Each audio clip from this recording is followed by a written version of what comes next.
Ini terbaru. 5 menteri DAP diarah letak jawatan. Woi, suka-sukamu. 5 menteri DAP diarah letak jawatan. Woi, suka-sukamu. Nah, itu saya punya respon awal lah. Suka-sukamu saja tuntut 5 menteri DAP letak jawatan. Kenapa mereka tuntut? Nah, ini berita dia. Oke, baik, kita kongsilah. Persatuan Teo Beng Hok tuntut 5 menteri DAP letak jawatan. Kita menghargai, kita menghormati, dan kita masih ingat apa yang berlaku kepada Teo Beng Hok. Tetapi untuk minta dengan begitu mudah 5 menteri DAP letak jawatan itu tidak begitu mudah lah. Persatuan Teo Beng Hok untuk kemajuan demokrasi menggesa 5 menteri daripada DAP untuk meletak jawatan sebagai tanda protes terhadap keputusan Jabatan Peguam Negara mengklasifikasikan kematian Beng Hok sebagai tiada tindakan lanjut NFA. Pengerusi persatuan itu, Eng Yap Hua, berkata, para menteri terbabit yaitu Anthony Lok, Gobind Singh Dio, Nga Koming, Sim Chi Kyong, dan Hana Yo perlu mengambil tanggungjawab bagi pihak parti itu kerana gagal menunaikan janji untuk menegakkan keadilan untuk Beng Hok, Dia kata Persatuan Teo Beng Hok untuk kemajuan demokrasi percaya bahawa pemimpin DAP tidak seharusnya berselindung di sebalik alasan tanggungjawab bersama kabinet tanpa mengambil sebarang tindakan. Dia kata politik adalah seni segala mungkin.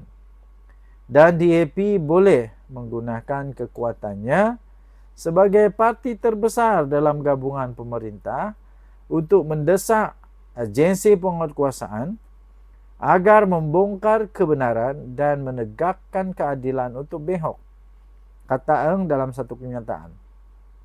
Lok yang kini adalah merupakan Setiausaha Agung Parti bertanggungjawab menganjurkan majlis memperingati mendiang Beng Hok ketika memegang jawatan Ketua Pemuda.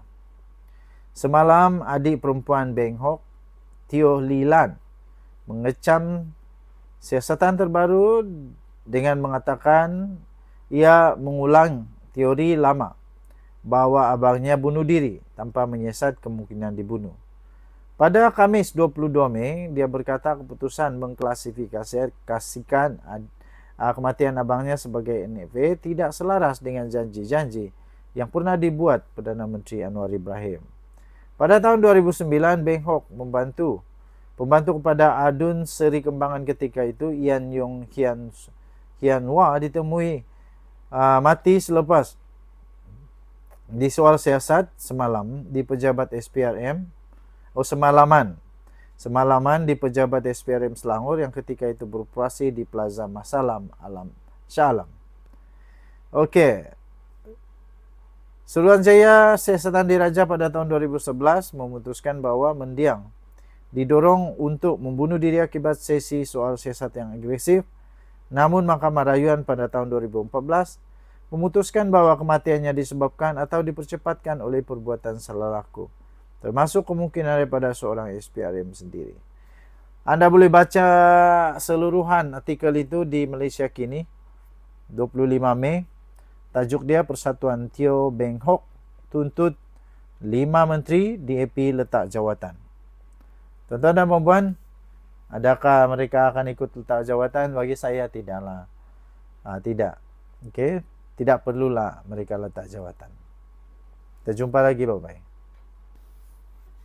Salam sejahtera Malaysia. Denyut nadi suara rakyat bergema di channel ini. Saya ingin minta pendapat anda sekalian, tuan-tuan dan puan-puan.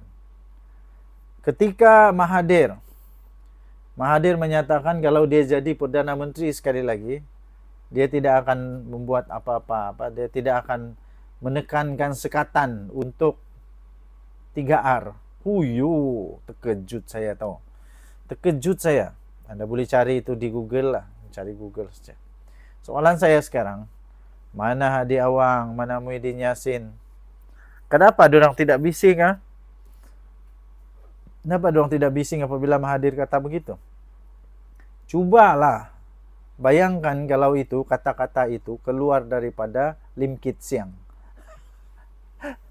Kalau kata-kata itu keluar daripada Lim Guan Eng kah, Lim Kit Siang kah, memang luar biasa akan berlaku itu, memang. Kenapa dorang tidak bising pula? Kenapa dorang tidak bising pula kepada Mahathir? Tegurlah Mahathir tuh. Bukankah Hadi Awang mau mempertahankan agama, bangsa, raja-raja? Kenapa biarkan saja Mahathir? Ini bahaya betul Mahathir nih. Tiba-tiba tidak ada, mana boleh? Kan mana boleh? Kalaulah Lim Kit Siang yang cakap begitu, memang huru hara jadinya pas. Bersatu pun huru hara terus. Huru hara terus. Pening. Apa sudah jadi nih? Apa sudah jadi? Oke, jadi karena itu, pada pendapat saya, akhirnya, sampai saya pikir begini toh. Sampai saya terpikir, ini pikiran saja. Mungkin sudah masanya untuk Agung ambil tindakan lah. Ambil tindakan dikeras. Agung perlu untuk pikirkan bagaimana kalau ada manusia-manusia begini yang cuba untuk tidak hormat lagi kepada yang disebut 3R. Macam mana pun kita mau bersuara, tuan-tuan dan puan-puan. Kebebasan macam mana sekalipun, pada saya segala sesuatu ada hadnya. Ada limit dia. Dan limit bagi di Malaysia jangan sentuh 3R itu saja. Kalau itu pun tidak dapat dihormati, susahlah. Susahlah. Harap-harap kalau betul-betul Hadi Awang ni hero, betul-betul dia mau jadi hero, tunjukkanlah, pergilah sound Mahathir, kasih sound dia betul. Sudah tua, tidak sadar diri, mau mainkan lagi isu yang bahaya begini. Ini boleh menyemarakkan api kebencian, hasutan untuk perkauman. Masalah, jangan. Kita harus mengelak daripada perkara ini berlaku. Tuan-tuan dan puan yang dihormati sekalian, harap-harap Mahathir jangan lagi keluarkan kenyataan-kenyataan yang berbahaya macam begitu kan. Ataupun Mahathir sekarang memang kadang-kadang dia tidak sedar apa yang dia cakap. Mungkinlah kan. Ya deh. Oke. Apa pendapat Anda? Tinggalkan komen Anda. Dan Nadi Suara Rakyat bergema di channel ini. Jangan lupa tekan butang subscribe, like dan share. Malaysia kita punya, cinta Malaysia aku, kita jaga kita. Bye-bye. Salam sejahtera Malaysia, selamat petang. Ini satu artikel baru saya terima. Ini artikel memang hebat lah. Tiba masanya kabinet dirombak. Kabinet rombak. Tiba masanya kabinet dirombak, itu soalan dia. Memahami Datuk Sri Rafizi Ramli melalui bait-bait ucapannya, ungkapannya, dan pernah menemu bualnya, beliau seorang yang berpegang kepada prinsip. Apabila beliau kalah kepada Nurul Izzah Anwar dalam persaingan merebut jawatan timbalan presiden dalam pemilihan PKR Jumaat lalu, adakah Rafizi yang sekarang berusia 47 tahun akan melunaskan kesediaannya untuk melepaskan jawatannya dalam kabinet? Menteri Ekonomi itu menyatakan kesediaannya untuk berbuat demikian dalam podcast yang bakar Menteri YBM ketika berkempen pemilihan parti yang disiarkan secara langsung di media sosial pada 10 Mei yang lalu. Okey, jadi kalau Rafizi letak jawatan, perlunya ada untuk sekurang-kurangnya satu jawatan kosong di dalam kabinet. Tapi itu dia. Sebelum itu ada lagi beberapa artikel yang saya baca menyatakan ada seorang dua lagi yang sedia mungkin untuk letak jawatan juga kalau kalah. Jadi adakah akan terjadinya rombakan kabinet untuk julung-julung kalinya? Untuk kedua kali sudah. Siapa yang bakal ditukar? Persoalan utama ialah siapa yang layak untuk gantikan Rafizi Ramli sebagai Menteri Ekonomi. Sebagai Menteri Ekonomi, siapa yang layak untuk jadi pengganti dia? Susah juga mau pikir pengganti dia sebenarnya. Sebab bagi saya, Rafizi Ramli sudah cukup berkredibiliti. Rafizi Ramli memang sudah cukup berpengalaman, banyak pengetahuan, dan sepanjang dia jadi Menteri Ekonomi, banyak betul pencapaian negara.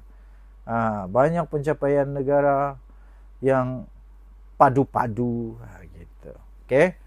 Jadi pada pendapat Anda, sesuaikah, perlukah untuk Menteri Kabinet ini di reshuffle atau dirombak? Perlukah?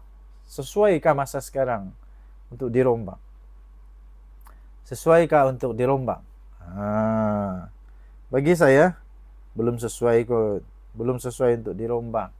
Dan seterusnya, pendapat saya, kenapa perlu rombak pula? Itulah soalan saya. Kenapa perlu rombak?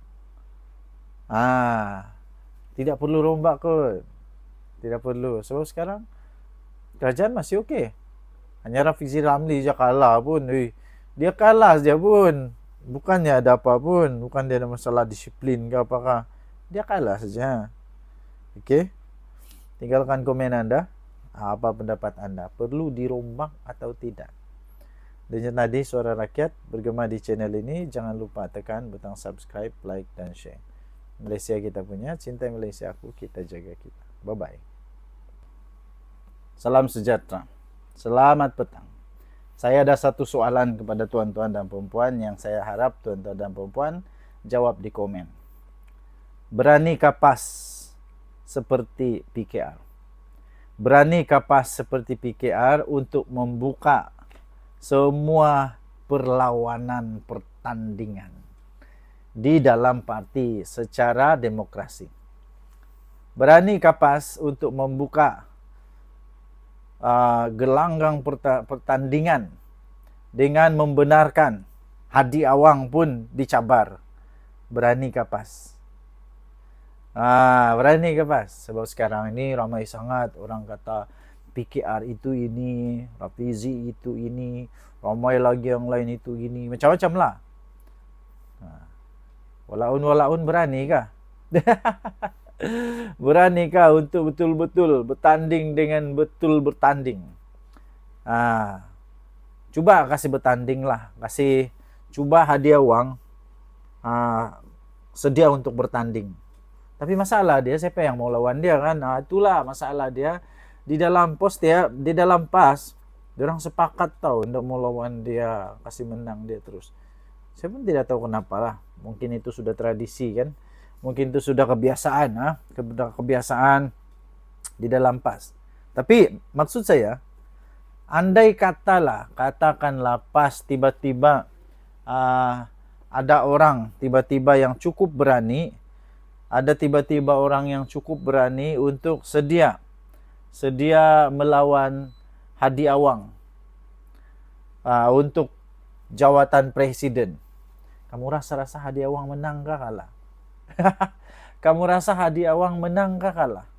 Kalau tiba-tiba ada orang yang berani lawan dia, tiba-tiba ada orang yang sanggup untuk bertanding dengan dia di dalam pemilihan, kamu rasa Hadi Awang menang kah kalah? Pada pendapat saya Hadi Awang kalah. Kenapa? Alasan saya mudah saja. Simple saja saya punya alasan. Alasan saya simple, yaitu hadiah wang sudah tua. Itu saja. Hadiah wang sudah cukup tua. Sekarang parti perlu orang muda yang dapat memacu idea baru, yang dapat menarik minat pengundi baru. Itu saya punya apa yang saya nampak lah. Sebab sekarang nih, kalaulah tiba-tiba orang muda tidak lagi mau sokong PAS, sengsara PAS. Kalau orang muda tidak lagi sokong PAS, sengsara betul. Sebab yang sekarang ini memang yang paling kuat menyokong PAS orang tua-tua lah. Orang paci-paci, maci-maci, itu yang paling kuat kot. Mungkin lah kan. Tapi kalau orang muda agak susah sudah diajak rasanya. Jadi kerana itu bagi saya kalau hadiah wang bertanding dia memang kalah lah. Memang kalah. Tapi itu pendapat saya. Kalau pendapat kamu macam mana? Anda boleh tinggalkan komen. Anda boleh tinggal di ruangan komen. Kalau hadiah wang bertanding dia menang kah kalah? Ataupun macam mana sekalipun hadiah wang tetap menang juga. Memang tiada kah yang berani lawan dia? Saya pun tidak pastilah kan. Oke, kita doa-doakanlah. Semoga yang terbaik saja yang akan berlaku lah. Oke, semoga Tok Guru Hadi Awang terus sihat untuk terus dapat menjadi pemimpin PAS. Tahniah diucapkan. Baik. Salam sejahtera tuan-tuan dan puan-puan yang dihormati sekalian. Habislah jerung-jerung Malaysia, naga-naga, puaka penyakau Malaysia berada dalam keadaan yang bahaya sekarang. Tidur susah, makan tak kenyang, mandi pun tak pandai basah-basah. Kenapa tidaknya? Terbaru ya. Ini terbaru. Jabatan Akuntan telah mengesan transaksi penipuan. Ini satu lagi.